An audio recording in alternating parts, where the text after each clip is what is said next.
যারা তামাকজাত দ্রব্য খান তারা ভালো করে জানেন প্যাকেটের উপরে বিধিবদ্ধ সতর্কীকরণ থাকে যে স্বাস্থ্যের পক্ষে ক্ষতিকর তামাক গ্রহণ। ঠিক সেরকম ভাবে এবার কি সিঙ্গারা জিলিপির ক্ষেত্রেও বিধিবদ্ধ সতর্কীকরণ থাকবে? হ্যাঁ থাকবে।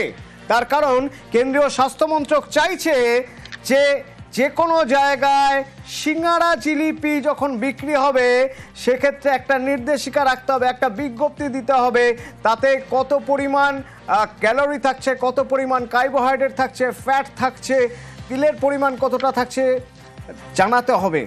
কেন? এর পিছনে কারণ কি? কেন্দ্রীয় স্বাস্থ্যমন্ত্রকের নির্দেশে ক্ষুব্ধ মমতা বন্দ্যোপাধ্যায়, কিন্তু এই নির্দেশের পিছনে ব্যাখ্যা কি কেন্দ্রীয় স্বাস্থ্যমন্ত্রকের? সোমরাজ রয়েছেন আমার সঙ্গে। সোমরাজ, দেখো, শারীরিক সচেতনতা গড়ে তোলার জন্য কেন্দ্রীয় স্বাস্থ্য মন্ত্রকের তরফে এই বিজ্ঞপ্তি দেওয়ার কথা বলা হচ্ছে, তেমনটাই কেন্দ্রীয় স্বাস্থ্য মন্ত্রকের তরফে জানানো হয়েছে।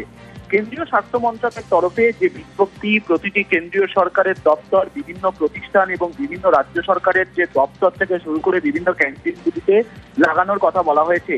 এবং এই যে সিঙ্গারা, জিলিপি, তামাকজাত দ্রব্য এগুলি খেলে বা সেবন করলে কি কি সমস্যা তৈরি হতে পারে, কতটা পরিমাণ ক্যালোরি তৈরি হতে পারে ইত্যাদি বিষয় নিয়ে বিজ্ঞপ্তি জারি করার কথা বলেছে কেন্দ্রীয় স্বাস্থ্য মন্ত্রক।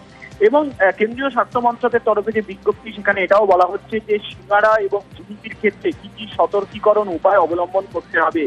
আর কেন্দ্রীয় স্বাস্থ্য মন্ত্রকের এই বিজ্ঞপ্তিতেই ক্ষুব্ধ মুখ্যমন্ত্রী মমতা বন্দ্যোপাধ্যায়, বিশেষ করে এই সিঙ্গারা এবং জিলিপি ক্ষেত্রে যে সতর্কীকরণ করা হচ্ছে তা নিয়ে আপত্তি রয়েছে মমতা বন্দ্যোপাধ্যায়ের বলেই সূত্র মারফত খবর। ধন্যবাদ।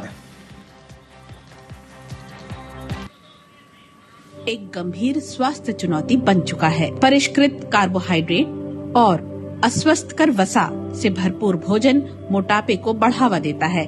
बाहर के भोजन में रिफाइंड तेल का अधिक उपयोग स्वास्थ्य के लिए हानिकारक हो सकता है। शारीरिक गतिविधि की कमी और स्क्रीन टाइम में वृद्धि मोटापे को बढ़ावा दे रही है। नियमित व्यायाम, संतुलित आहार और सक्रिय जीवन शैली सेहतमंद जीवन का आधार है। आइए ঠিক এরকম ভাবে জানানো হচ্ছে, সবাইকে বোঝানো হচ্ছে যে কতটা ক্ষতিকর। আমার সঙ্গে ডায়েটিশিয়ান রয়েছেন, অরিত্র খান রয়েছে। অরিত্র, এটা এ বিষয়ে কোনো সন্দেহ নেই যে ভাজাভুজি যত কম খাওয়া যায় তত ভালো থাকা যায়, কিন্তু এখানে আমার একটা প্রশ্ন আছে, তা হলো যে প্যাকেটজাত খাবার আমরা খাই, যে ধরনের ফাস্ট ফুড আমরা খাই বা প্যাকেজড ফুড, তাতে যে পরিমাণ ক্ষতি হয় তার চেয়েও বেশি ক্ষতি হবে, কারণ এগুলো তো সাধারণত গরম করে মানে সঙ্গে সঙ্গেই ইনস্ট্যান্ট খাওয়া হয়, তার চেয়েও বেশি ক্ষতি হয়। সেদিকে আগে নজর দেওয়া কি উচিত ছিল না? একদমই তাই। যেরকম দেখো যে প্যাকেটজাত খাবার দাবার, যেগুলো আমরা প্রিজার্ভ খাবার দাবার বলি, ঠিক সেরকম ভাবেই যদি আমরা চট করে কোনো খাবার দাবার তৈরি করে দিই, যেরকম সিঙ্গারা বা জিলিপি বা কাটলেট বা রাস্তার ধারে যে কোনো ফাস্ট ফুড গুলো, সেগুলো কি হয়, এতটা হিট জেনারেট করবার জন্য না প্রচুর ফ্রি র্যাডিক্যাল তৈরি হয়। এবং সবচেয়ে বড় কথা, রাস্তার ধারে যেগুলো খুব কম দাম দিয়ে বিক্রি হচ্ছে তার কোন তেল ব্যবহার করা হচ্ছে সেই সম্পর্কে একটা বড় কোয়েশ্চেন থাকছে। এবং একটা তেলকে যদি রিপিটেড ওয়েতে ডিপ ফ্রাই করা হয় এবং সেখান থেকে যে ফ্রি র্যাডিক্যাল তৈরি হয়, সেটা যেরকম ভাবে আমাদের ওবিসিটি, কারণ দেখা যাচ্ছে যে গবেষণা বলছে যে আমাদের সমস্ত অসুখ কিন্তু শুরু হয় ওবিসিটি বা স্থূলতা থেকে। এই মেটাবলিক ওবিসিটি থেকে, সেখান থেকে ডায়াবেটিস, সেখান থেকে কার্ডিওভাস্কুলার সমস্যা, সেখান থেকে হাইপার টেনশন মানে হাই ব্লাড প্রেশার কন্ট্রোল না হওয়া, সেখান থেকে লিভারের সমস্যা এবং একাধিক মানে নন কমিউনিকেবল সমস্যা কিন্তু তৈরি হয়। তার ফলে যেটা আমি দেখলাম যে বলছে যে আমাদের যে সমস্ত খাবার দাবার গুলো, ধরো একটা সিঙ্গারা, যদি আমরা 100 গ্রাম সিঙ্গারা ধরি সেখান থেকে প্রায় 400 কিলো ক্যালোরি পাচ্ছি, বা যদি 100 গ্রাম জিলিপি ধরি সেখান থেকে আমরা প্রায় 350 থেকে 380 কিলো ক্যালোরি পাচ্ছি। প্রশ্ন সেটা নয়, ঠিকই হিসেব করলে তাই দাঁড়াচ্ছে অরিত্র।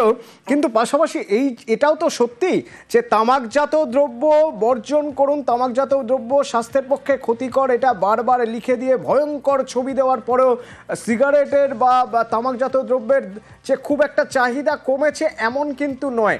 সেক্ষেত্রে এই বিধিবদ্ধ সতর্কীকরণের যৌক্তিকতা কতটা আছে? যৌক্তিকতা দেখো, যৌক্তিকতা হচ্ছে যে প্রথমত মানুষ একটুখানি এই যে নিউজ গুলো হচ্ছে এটা আপনাদের মাধ্যমে মানুষ সচেতন হতে পারছে। দ্বিতীয়ত হচ্ছে যে এই যে এফএসএসআই যে রয়েছে না, এফএসএসআই কিন্তু একটা রুল বুকে লেখাই রয়েছে যে সমস্ত খাবার দাবার গুলো আমরা সেল করব, বিক্রি করব, সেই খাবার দাবার গুলোর মধ্যে কত ক্যালোরি, তার মধ্যে ট্রান্স ফ্যাট আছে কিনা, তার মধ্যে সম্পৃক্ত ফ্যাটের মাত্রা কিরকম রয়েছে, সেই ফ্যাটের মধ্যে মানে সেই খাবার দাবার গুলোর মধ্যে অতিরিক্ত চিনি ব্যবহার করা হয়েছে কিনা। আচ্ছা, ঠিক আছে, ধন্যবাদ অরিত্র। সিঙ্গারা জিলিপি, বাঙালির খাবারের মধ্যে পড়ছে সিঙ্গারা জিলিপি, সে রথের মেলাই হোক আর বিকেলে একটু বাড়িতে কোনো অতিথি এলেও হোক। তো এই সিঙ্গারা জিলিপিতে যদি এবার বিধিবদ্ধ সতর্কীকরণ থাকে, কেন্দ্রীয় স্বাস্থ্যমন্ত্রকের নির্দেশে ক্ষুব্ধ মমতা বন্দ্যোপাধ্যায়। আমরা খুব পরিষ্কারভাবে বলে দিতে চাই যে মমতা বন্দ্যোপাধ্যায়ের রাজ্য পশ্চিমবঙ্গে, বাংলায়, এখানে এই সিঙ্গারা জিলিপির উপর কেন্দ্রীয় সরকারের ফতোয়া এখানে মানা হবে না। কে কি খাবেন, কে কি পরবেন, এটা সম্পূর্ণ তাদের স্বাধীনতা এবং নিজস্ব ব্যাপার। সিঙ্গারা জিলিপির উপর বিপজ্জনক লাগাতে হবে এসব কথা বলার কেন্দ্রীয় সরকারকে। মেয়াদ উত্তীর্ণ ওষুধ বিক্রি করা হচ্ছিল আর সেজন্যই এক এজেন্সির লাইসেন্স বাতিল করা হলো। অভিজিৎ রয়েছে আমার সঙ্গে।